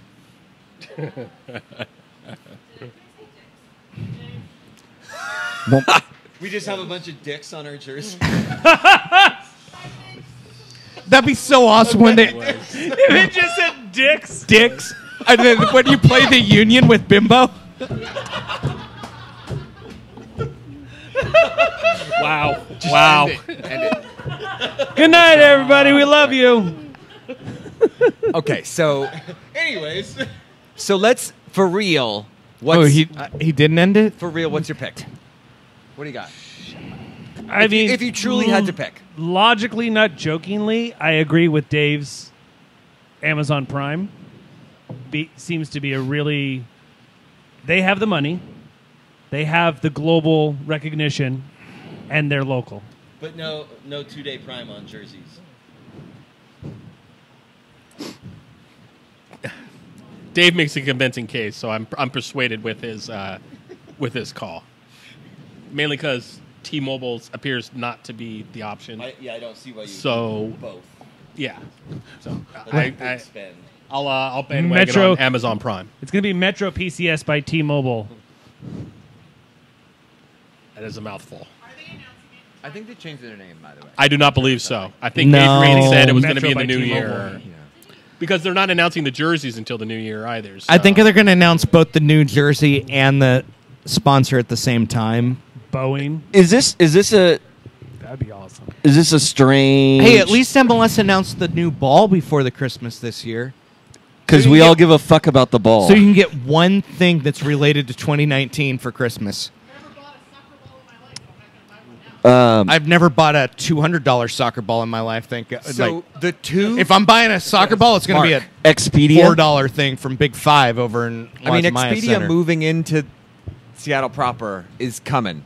Yeah. I think there's some convincing commentary in the chat of Boeing Okay. and Emirates. I know. I have to tell you, Emirates has been kind of, I wouldn't say white whale, but something that people have thought about. For a it's while. coming. Yeah. And if you wanted to be a global club, Yeah. Emirates would be your play. That would be a bold. That would be a bold one. Well, they're Sky Team, aren't they? Are they? Don't know. But Are you talking but mileage like, plans? Avalara. I don't I'm think just they curious 'cause would how write that the work with check. Delta. They just bought a fucking building I don't think so. in the parking lot. I think you get. I still think there's a T-Mobile chance. Yeah, it's possible. I'm not ruling. I I wouldn't think rule it out. Boeing and Emirates are good plays. I would have said Amazon, but I wouldn't have said Prime. And the Prime option, to be honest, is more convincing than just straight up Amazon. Plus the Because little it's smile like, fuck logo. you money. Yeah. Yeah. And then the I remember digital yeah. video rights go from YouTube TV to So Prime. if I know Roth called Amazon out, or among other local organizations. He called everybody Yeah, he out. basically If- come in and was support that the team. 3 years ago? Yeah, I want to say about 3 years if ago. Amazon sponsors the Sounders, does that mean that Portland says that we're cardboard fans now and not plastic? Is that how that works? Groupon? I don't know, but it'll be awfully ironic when Sounders there FC brought to you by are Groupon. homeless folks wearing Xbox or Amazon Sounders jerseys. Dude, that's awful. Niantic, Nintendo was brought up as well. Yeah. Valve. Is Nintendo still a thing? Yeah. Sorry. Dude, Sorry, Gil. one of the jewelry makers in the area, if you buy like this $699 bracelet, like with all these diamonds on it, you can get a Nintendo Switch with it. So I'm trying to figure out right now, do I get Kristen a bracelet just so I get a Nintendo Switch? Yes. No. I guarantee. It's not going to be Ben Bridge. And all of the commercials might are going to be- be Shane Company related. Come to a Sounders ooh, match. ooh, Dave Clark's on the corner Nightmare. of I will cancel King my tickets. and AB InBev, Occidental. but the Elysian brand. No. It would make a lot of sense. Do not want. I mean, I didn't say I wanted it. I called it a nightmare, but it Could fits happen. a lot of what they want. I mean, Elysian is currently like partnered with the Sounders Limited, so I could see that. Last thing we should talk about. Wait, JJ, what? There's more? there's one more thing. On the It's a corner good of Brown and JJ Occidental. Sundays, Mondays, and Fridays. wants to know about our thoughts on the playoff schedule. for next year. Yeah. Yeah. So Who broke that story? I did. Yeah, thank you for bringing that up. He brought it up Humble- twice. humble He's, brag. he's on brand. Yeah. Yeah. So, my personal opinion is that it's a good first step to kind of resolving some of the issues. Obviously, getting out of the November, this time and getting the MLS Cup before the November break, I think it's a great idea. It basically would eliminate the chances of a cold weather, or at least extreme frigid weather, final. So I'm So sure that's restructuring something. the whole schedule Yeah. is more of the bigger topic here. But Yeah. But as far as next year is concerned, they're going to start about the same time as Dave alluded to. So that's going to be a lot On or about the 9th. Yeah. So that obviously means a lot of midweek games, which is what MLS told me was basically that they're going to keep it even throughout for every team. So there's going to be 6 midweek dates where all teams are playing, and it should mean that 3 home away dates midweek and 3 away dates midweek for all the teams. So that really kind of mitigates the whole thing for me, because how many midweek dates were you already playing at home? 1 or 2. Right. So you're going up 1. The Sounders generally played more midweek games than any other team in the league. The teams that are going to be harmed by this are Chicago, Colorado, Salt Lake, Dallas. I don't know if they can be harmed. Yeah. Columbus. Well, Portland maybe for next year because of that whole stacked up first half of the season. Yeah, I mean they'll be just playing them But- on the road. We know exactly how it's going to work. Just watch the DC United season. Yeah, for sure. and Toronto. watch the And Kansas City season Yeah. when they were. Yeah, they'll closed get a for bunch 10 of games. early buys or a handful of early buys. And so, So I personally think timing-wise, it's a we good like it, idea. right? I think it's a good idea. Generally speaking, you move it out of the super cold weather. Midweek games, that's going to be a bitch for a bunch of teams who don't draw particularly well. And then you're going to lose a handful of home playoff games in the playoffs, obviously, which is going to hurt some revenue, but not as much as you probably would think, because teams like Dallas were already drawing 10,000 people for a home playoff match. So, are you really missing That's out really anything? generous of you. Yeah. I was just going by the announcement. And you're not going to lose home field advantage, really, because home field advantage in a one-game playoff is about 53% win percentage for a home team in MLS. Maybe 51. You mean the home somewhere and around. home or home and away? No, home field advantage on an MLS game is somewhere between 51 and 53%. So in a knockout game, a single game, a single elimination tournament, the home team, the one that finished with the better regular season record, is going to be more likely to win than they are now. So it's a lot of people talk about knockoffs being more like a coin flip. No, they're really not. less like a coin flip than two-leg series. And you've already played 34 games, so MLS home field should matter. Yeah, MLS said the rate of victory in the home and away aggregate series is about 53% in the playoffs, and the knockout round percentage is about 70%. The rate for victory for the higher seed. for the higher seed is 53%. Yeah, in the home and away Yeah. aggregate. So that will certainly improve the chances of higher seeds, or give more benefit to regular season play for giving the higher seed a chance to advance. And obviously, a team like New York would probably prefer that right about now, given that they just went on the road and got walloped, and now have to come home and try to overturn a three goal deficit. So there's a lot of positives. There's a couple of negatives, mainly regarding finances, I think, for regular season. But beyond that, I think it's overall a good step. And there are, what will be an issue going forward is the 5-month break between when the regular season ends and when preseason begins, or the regular season of the following year, because it's going to be about 5 months now for a team that doesn't make the playoffs before they have their next competitive game.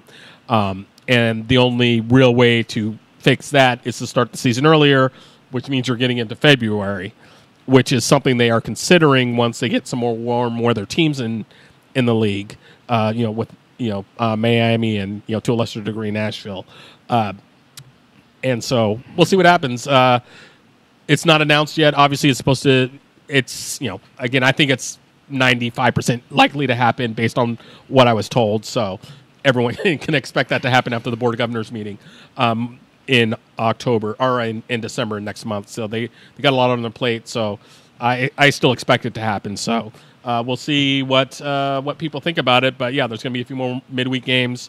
But again, it's only probably going to be one additional home midweek game per team, one or two at most.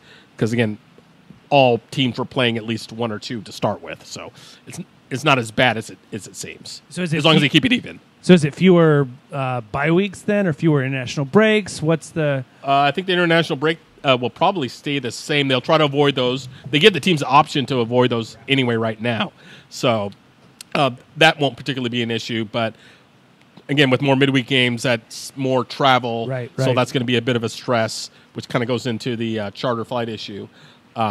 For the charters they don't use? Yeah, for the charters they don't use. So, that'll present something of a logistical issue and, a player recovery issue. So hopefully, teams will start taking advantage of that more often. But, for us, fans and watchers, you're basically going to have one more midweek game, maybe two at home. So you go from 1 to 2 or 2 to 3 or something like that. So we'll see what happens. Again, I guess I should add the last thing. I heard something from a reporter who was also covering the story that they are considering dropping the amount of games from 34 to 32. that is not confirmed. It's just something they're tossing around, and I don't think it would happen for 2019, given the fact that the schedule currently will be nicely balanced with a 34-game schedule, because you'll play each of your division twice and the other division once, and it works out perfectly for a 34-team schedule or 34-game schedule. But for 2020, you've got 2 more teams going in, and it's 26. So that's going to present a problem to have anything approaching a balanced schedule. I'm not sure how they're going to do that. So we'll see. We have one more question. Yeah. What's your one more question? We've got like 10 more questions, but we're going to ask this one. Okay. And we'll see if Dave gets back in time to answer Okay, it. I'm ready for it. Megan. I know the answer to this one. I know the answer. I want to win this prize. What's everyone's favorite holiday song? Oh. Oh, So, okay, I actually saw this one come in, and so I was trying to find the theme song to Die Hard, but I couldn't. So I'm going to go, as of last year, there's a song by Sia, who put out a Christmas album last year called Puppies Are Forever, and it makes me happy every year. I've got my favorite is, Being without tedious. a doubt, my man George Michael, Last Christmas. It's a good one. My definitely favorite Christmas song. Great song. Mark? Anything Kenny G played. Oh, yeah. He's our new sponsor, baby. Kenny G. Sounders. Not gonna lie, that sounds pretty sexy. This might be the first time that I actually just watched it. Just leaving on a high note. Is that a Costanza? I can't come near topping that. So I know. it's not. Mine is Winter Wonderland by Annie Lennox. Well, not by Annie Lennox, but the Annie Lennox version of that song. I find it to be wonderful. JJ says Sleigh Bells or Silver Bells by Mr. Mackey. That is actually a decent option. Christmas in Hollis. Yes. In Die Hard. Okay, there you go. So Dave's not going to make it back. Probably not. Any last words? No, not. Well, here's Dave if he wants to try to get Dave, favorite holiday song? as we wait He's for him going to to get pull back some in. random shit out, isn't he? Better not be Megadeth or something like All right. that. So my favorite holiday song, ideally, is performed by 3 gentlemen: contrabass, a bass, and a baritone. But it would be "God Rest Ye Merry Gentlemen." But you got to drop it like deep. Like sometimes I don't even want the baritone in there. Would you say you need to drop it low? Let's. Can I do it right now? Can you? God rest ye merry gentlemen, let nothing you dismay. Like, but deeper than that. Because, like, I was a baritone when I did sing regularly, and now I'm awful. But I want something that, like, not your subwoofers, but your, like, boom. It rumbles you to the soul. You can also do it with We Three Kings. Like, the guy who plays Caiaphas in, like, whenever they Jesus do Christ Jesus Christ Superstar, the guy who does Caiaphas in his group, have them do We Three Kings. Oh, gentlemen, Yeah, you like- know why we are here. We've Like, not the much table time. starts to move. Yeah, that kind of and stuff. quite a problem here. Well, but that's not a Christmas song, and we I were know. asked about Christmas songs. I know, but that was Caiaphas' part. I was singing Caiaphas' part in Jesus Christ So, Superstar. I'm not sure what's going on right now. Okay, so my second is Carol of the Bells. Yes. It's Home Alone. Home Alone. There's a band called Bird and the Bee that does a version, and it's amazing. It has that haunting aspect Which I that think it needs. exactly. All right. We do have one last question. It looks like what's our schedule for the rest of the year? Actually, To be determined. To be determined. Tom and I were just talking about this. Chances are, depending on availability, we'll be here through. Obviously, we're not going to be here on Christmas Eve The or New 17th. Year's Eve. So it's the 17th, 17th will probably be our last show Yep. because it's right Christmas after Eve, the New Year's Eve. right Yeah. after the ECS party, which y'all should go to. Get your tickets. I don't even know that we plugged that. Oh, we did. We did on briefly the mentioned it segment known as Plug That Shit. I didn't pay attention. Tom plugged that. So I'm going to plug it again. Anyways, we'll be there. Yeah, we'll be here on the 17th, and then we'll definitely be taking Christmas. Finish what you're going to say. Tom found one of my tweets. We will be taking Christmas Eve and New Year's Eve off, and we will be back in January at some point. So Aaron Campo earlier tweeted, and by earlier I mean like A few minutes ago. tweeted, "What the fuck?" And then screen grabbed Wikipedia. I'm guessing this is. Yeah, Wikipedia. In 1995, Duritz, that's Adam Duritz of Counting Crows. Thanks. I was going to make a joke 26. about Counting Crows, but whatever. Dated Sorry. Whoa. Jennifer 25. Aniston. He has also dated Courtney Cox, Monica Potter, Samantha Mathis, and Winona Ryder. And hell? his tweet was, "What the fuck?" And then Weigel wrote back with, It was a long December, Aaron. which is definitely the worst tweet ever. And Donald Trump is president. And that was worse than all of it. It was absolutely perfect. I looked at it and I was like, I felt myself die inside a little. And I'm sitting next to you. I know. You could probably go back and find the moment in the stream where I came up with that tweet and I was typing it. So bad. You could see how witty I looked. I felt. By the way, friend of the show, Nate Bowling, says that his nightmare scenario is Delta or Amazon. It's going to be Delta Zon. That shit is happening. Anyway, so I think that's it. We'll be back here next Monday night to hopefully shit on the Timbers some more. And probably make fun of the Red Bulls. Yeah, I would say so. So we'll be back next week. Adam, do you have any last words? I really don't. Mark? I got fucking nothing. 5-3. That's my prediction. For what? I don't know. We always do predictions at the A end. thing? Just 5-3. 5-3. It's like every Jets games combined. Yes. Colts in the 90s. aggregate. Every match 5-3. Not aggregate or not aggregate? Yep. Aggregate. Wow. Off season as fuck. Mickey Turner, any last words? I don't know if I can top that, so I'm just going to say David? bye. Nope. Good night, y'all. Good night, everyone.